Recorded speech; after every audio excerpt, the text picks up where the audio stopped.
Bapak Ibu sambil makannya ya. Saya izin mulai untuk penyuluhan hari ini, guys.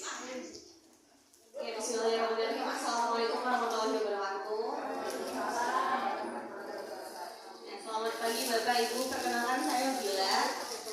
Jadi hari ini kita mau ada sedikit berbagi informasi tentang luka diabetes juga perawatan yang tepat.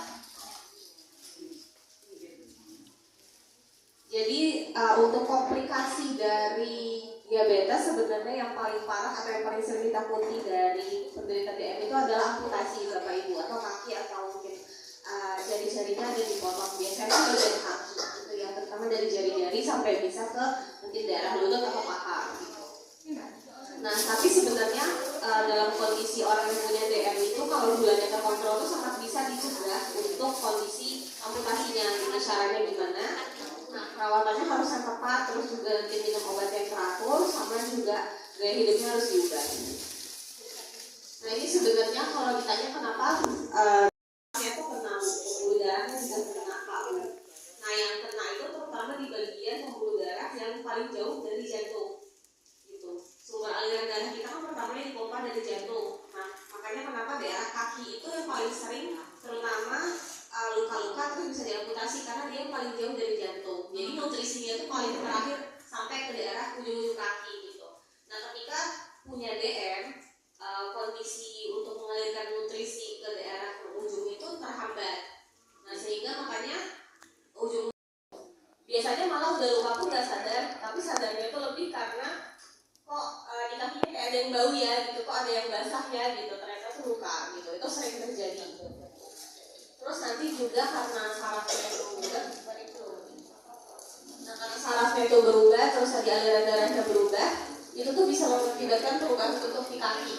Jadi kalau misalnya orang yang DM, Bapak Ibu ngerasa jari kakinya kok kayak mengkeret gitu ya, atau jadi kaku nggak bisa balik lagi lurus, nah itu memang karena perubahan dari bentuk kakinya gitu. Karena sarafnya tadi udah jelek, terus aliran darahnya juga berkurang, jadi nanti ada perubahan bentuk.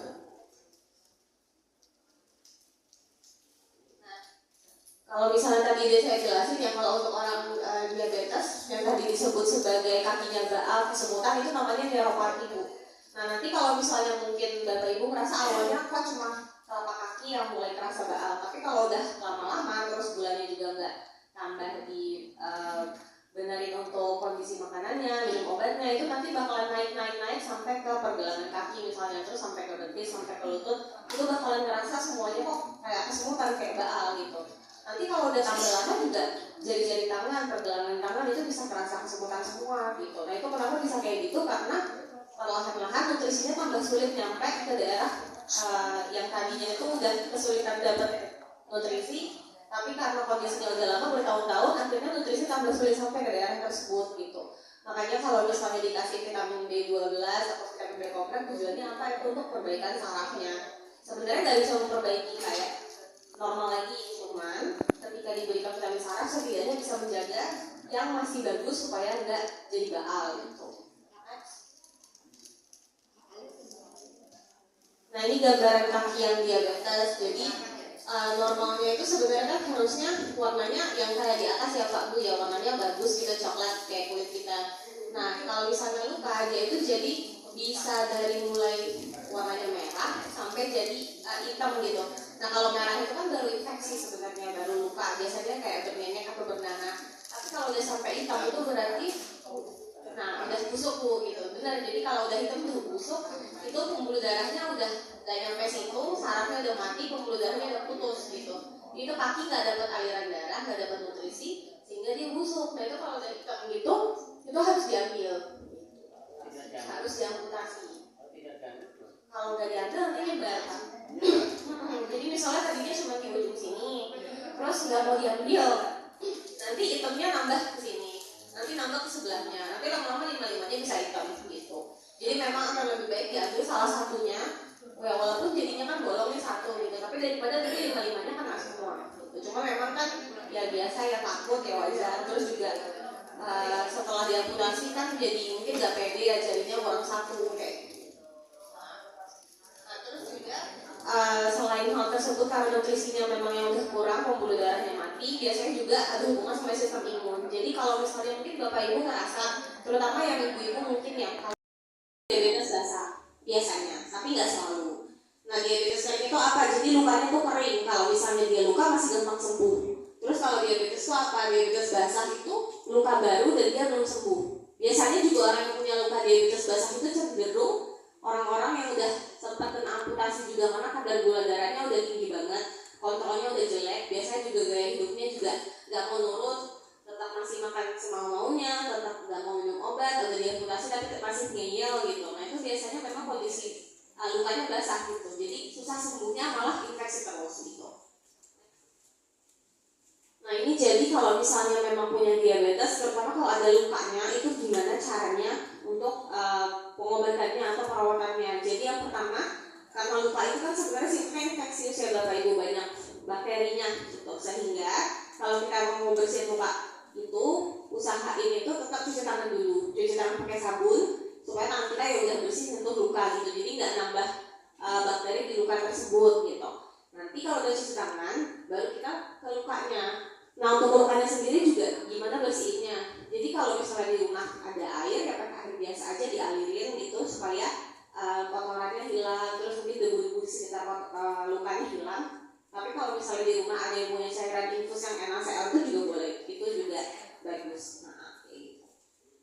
Terus kalau misalnya memang ada salep yang dikasih dari dokter, boleh pakai salep. Kalau misalnya nggak ada, ya berarti tinggal ditutup lagi aja. Itu biasanya mungkin kalau yang punya luka ada yang memang ganti luka sendiri setiap hari di rumah, ada juga yang mungkin manggil home care gitu ya, atau beberapa hari nggak punya perawat.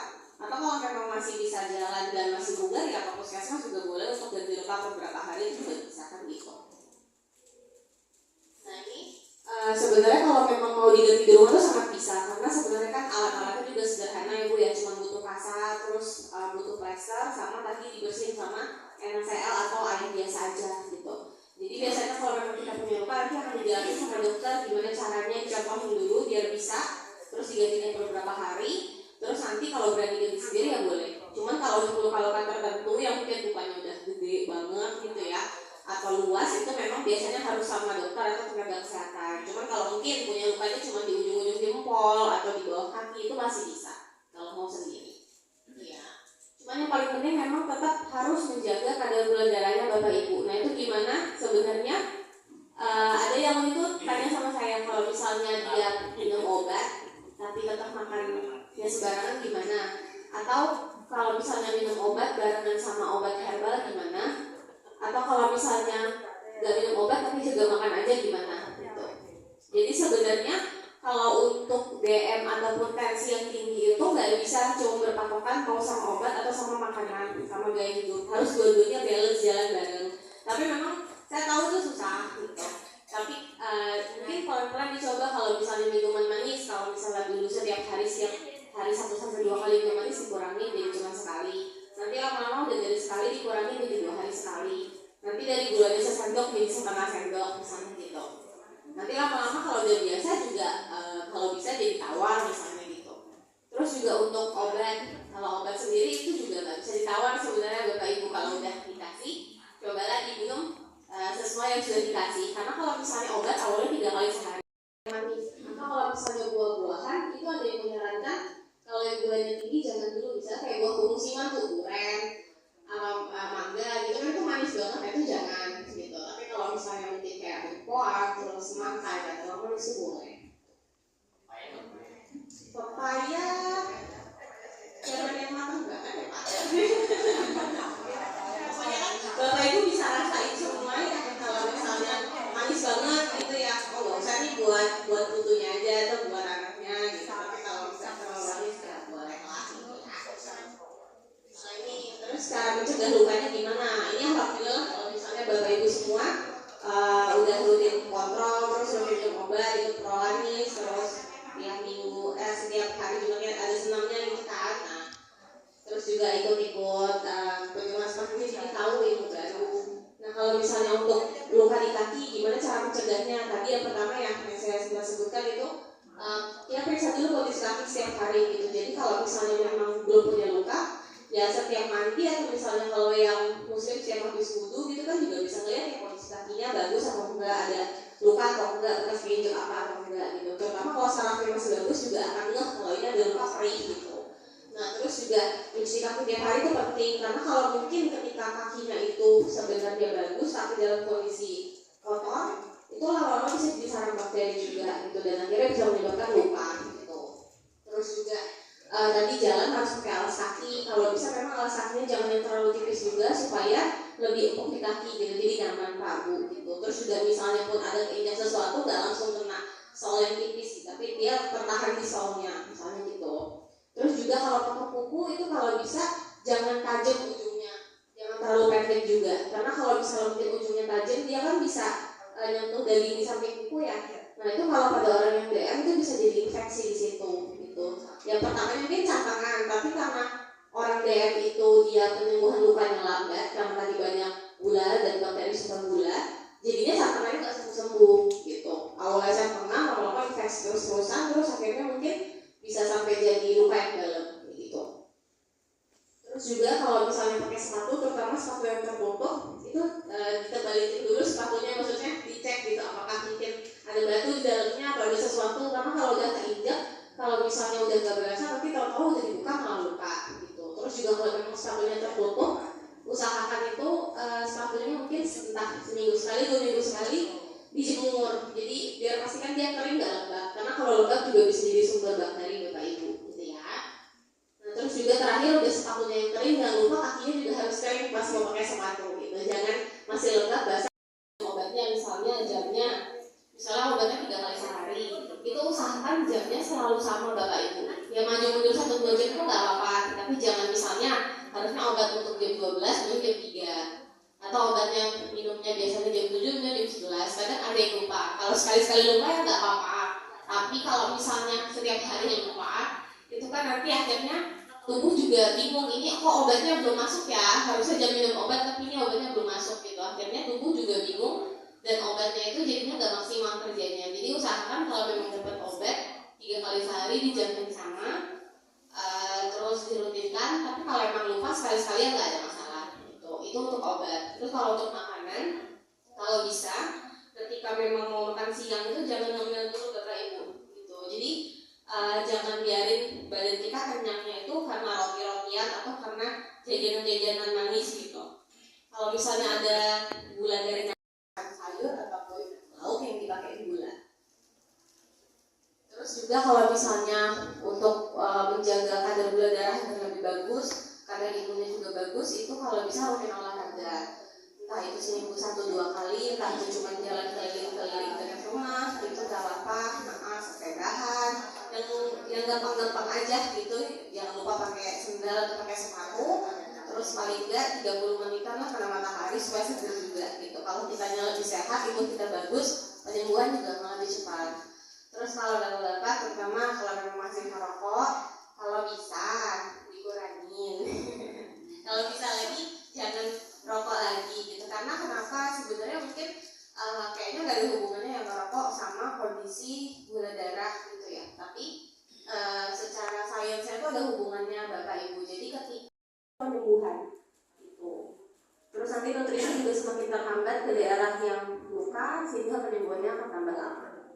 Ya Bapak Ibu, gak harus langsung disentuh, tapi kalau misalnya memang biasanya sehari 1 bungkus ya kurangnya 1 batang, lama-lama kan ya tambah sedikit gitu ya.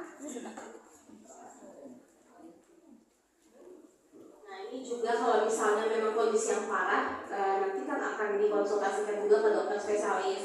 Kalau misalnya memang dalam kondisi yang masih sulit ditangani di puskesmas, ya cukup dengan obat-obatan puskesmas aja. Justru alhamdulillah kalau misalnya Bapak Ibu nggak perlu dirujuk ke spesialis karena berarti kondisinya terkontrol gitu ya. Jadi jangan panik atau jangan ikut-ikutan mungkin teman-temannya kok pada ke dokter setiap bulan kok saya enggak gitu, atau udah sempat ke dokter terus malah di PRB akhirnya jarang ketemu dokter. Justru kalau ibu bapak sudah di PRB berarti kondisinya udah stabil, udah bisa dilepas, nggak harus setiap bulan ketemu spesialis, cukup ketemu dokter umum di sini dikasih obat, kontrolnya bagus. Kalau nggak ada keluhan nggak perlu kontrol lagi ke rumah sakit yang besar, tapi kalau memang ada keluhan bisa kontrol.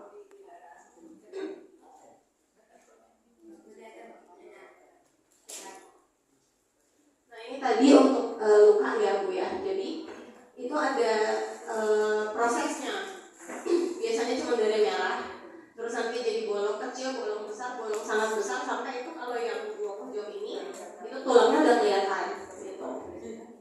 Nah itu kalau yang tulangnya udah kelihatan terus udah warna hitam, nah itu udah bahaya, itu saraf-saraf sekitarnya berarti udah mati gitu. Dan tulang-tulang yang udah kebuka itu yang mau nggak mau kadang harus diambil bagian situ. Jadi kadang kalau misalnya lukanya itu di bagian tengah sini apa Bu ya, itu kan terus mungkin kita kepikiran terus tangan yang sebelah sini gimana, jarinya yang sebelah sini gimana kalau yang ini diambil.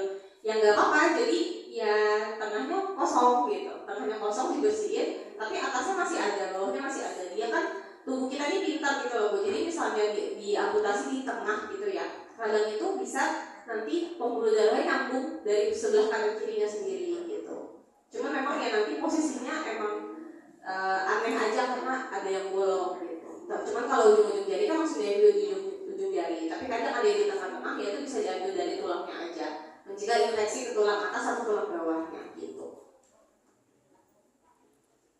Nah udah, ini selesai untuk pertemuan kali ini. Ya dari saya, mungkin dari Bapak Ibu ada yang mau ditanyain, boleh aja.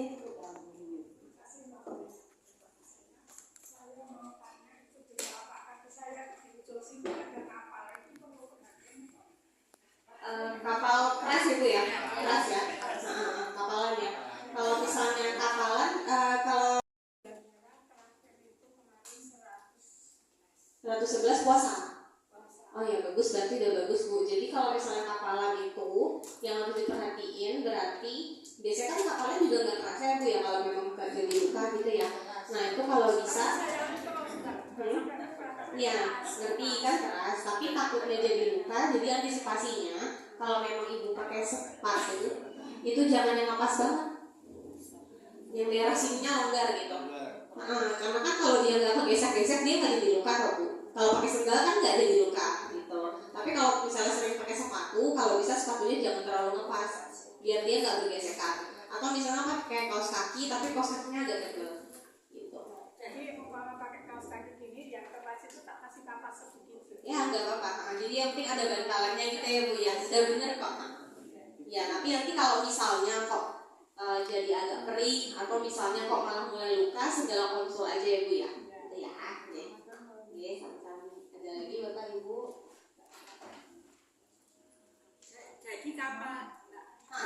Jadi kapal itu juga mau ke diabetes. Bukan Bu, kapalan itu bukan karena diabetes. Biasanya kalau kapalan itu karena memang dia kena paparan terus-terusan gitu loh, jadi kan kulitnya kasar keras gitu ya. Tapi kan kita takutnya karena di sini ada diabetesnya, takutnya itu berubah jadi luka. Nah kalau jadi luka ada diabetes, takutnya itu nanti bisa diteruskan jadi si luka diabetes yang tadi ada di gambar itu. Itu makanya tadi kayak ibunya ini kalau misalnya pakai kaos kaki suka ditambahin bantalan gitu supaya nggak tergesek, itu nggak apa-apa gitu. Ya kan judulnya kan gula Pak. Iya. Sebetulnya kalau mau jujur, kalau DM itu harusnya semua gula di stop harusnya. Tapi kan kita juga memikirkan, bahkan nasi pun ada gulanya, masak sayur ada gulanya, bahkan bengkoang yang nggak manis aja ada gulanya. Jadi kita nggak bisa bilang nggak boleh makan gula sama sekali. Tapi yang jelas-jelas bentuknya gula ya, kalau bisa di stop. Gula pasir, gula merah, gula aren itu harusnya di stop. Tapi kalau nasi kan ada gulanya, kita nggak mungkin misahin gulanya nasi toh Pak. Jadi kalau bisa dikurangi. Tapi tetap kalau namanya gula merah, ya kalau misalnya diminum terus-terusan ya akan bikin gula darahnya nggak stabil lagi. Kalau bisa disatukan. Ada lagi Bapak Ibu? Kalau satu rumah itu ada 4 orang, yang 2 ini sudah keserang. Itu benar gampang keluar atau enggak? Keserang luka atau punya DM-nya? Oh jadi gini Bapak Ibu, kalau untuk penyakit-penyakit kronis nggak cuma DM ya, tapi tensi itu tuh ada faktor resiko dari keluarga. Tapi bukan masalah genetik terus akhirnya ya udahlah minum manis aja nanti juga DM, bukan gitu. Jadi walaupun mungkin ada genetiknya karena keluarga kita punya gula, bahkan gak harus keluarga dekat, bahkan kalau mbah kita punya gula, buyut kita punya gula, itu kita juga punya resiko 3 kali lebih besar. Nah, tapi yang paling berperan itu sebenarnya karena dari pola hidupnya. Kan kita tinggal satu rumah. Biasanya orang yang DM itu kan cenderung pasti minumannya suka manis-manis, entah itu sehari sekali, 2 kali, atau super manis minumnya. Nah, itu cenderung sekeluarga akan suka minum seperti itu. Gitu. Karena yang namanya udah disediain teh manis dengan takaran gula, misalnya satu gelas, 1 sendok misalnya. Terus setiap hari setelah seperti itu, cenderung kan sekeluarga akan minum teh manis itu juga, Bapak Ibu. Nah, itu yang bikin kenapa biasanya ketika ada keluarga yang DM, itu cenderung entah itu anaknya, entah itu istrinya, suaminya, ada yang ikut juga. Gitu. Jadi yang lebih berperan besar itu dari gaya hidup dan pola hidup sehari-hari. Gitu. Tapi kalau misalnya ditanya punya faktor resiko dari genetik, nggak punya. Gitu. Karena diabetes sendiri ada genetiknya gitu. Bahkan ada yang dari kecil tuh dia punya diabetes, tapi itu beda kondisi ya Bu. Itu memang ada kelainan di tubuhnya. Gitu sih Pak. Jadi tetap bisa menularkan itu dalam konteks kalau pola hidupnya juga ya masih minum yang manis-manis yang sama misalnya, atau seneng jajanan-jajanan manis yang zaman sekarang kayak gitu. Tapi kalau misalnya Bapak udah berusaha nurunin minum makan manisnya gitu, terus anaknya udah ngikut, terus ternyata pas usia besar masih DM juga, ya itu walau ya kadang memang ada yang lebih sensitif orangnya. Yang penting kita udah usahain aja supaya kondisi tersebut tuh berhenti di kita aja misalnya gitu. Jadi nggak sekeluarga ikut dengan gaya hidup yang sama yang dulu, akhirnya DM semua misalnya gitu. Itu sih Pak sebenarnya. Kita mau tanya, orang misalnya nggak punya gula sehat ya, itu aturan orang itu tiap hari itu membutuhkan gula itu berapa?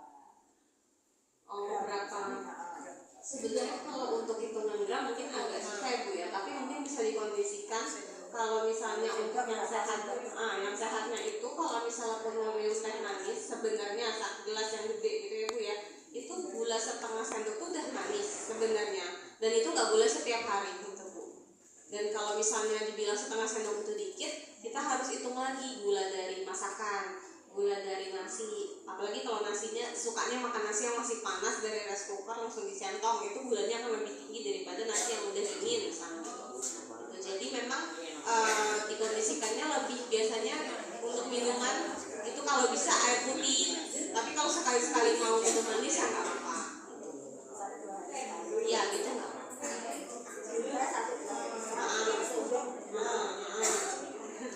Manis banget loh Bu itu. Terus setengah sendok udah manis loh. Ya masih nggak apa-apa. Tapi kalau bisa nggak sama sekali malah lebih bagus. Karena memang ada juga orang-orang yang mungkin kok kayaknya dia minum manis terus, tapi kok dia nggak DM ya. Sementara saya kayaknya minum manisnya nggak terlalu banyak tapi DM. Itu balik lagi ke genetik masing-masing gitu. Karena ada orang yang sensitif, ada juga yang orangnya ya mungkin genetik kebal gitu istilahnya Bu ya. Jadi dia udah minum manis banyak juga tetap nggak